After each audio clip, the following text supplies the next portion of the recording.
In the Heart of the Word, Reflections by Father Joseph Mary, SCTJM, on the daily readings from the Holy Mass, Sunday of the second week of Ordinary Time, the fundamental question.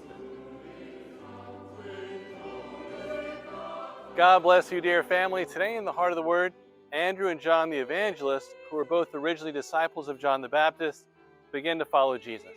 When Jesus turns and sees them, he asks them a fundamental question. What are you looking for? My brothers and sisters, when Jesus asks us a fundamental question, we must be ready to give a fundamental answer. Maybe we are deeply occupied with the responsibilities of daily life.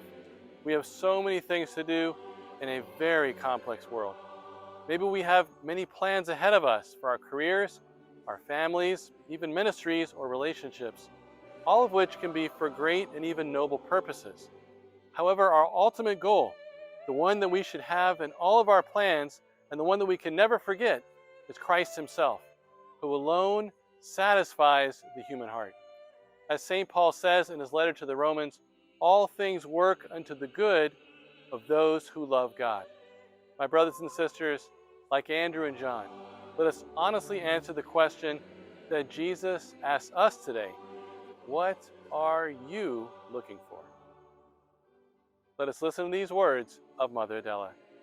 We must ask these fundamental questions, and we must seek these fundamental answers before Christ in the Eucharist. All for the heart of Jesus, through the heart of Mary.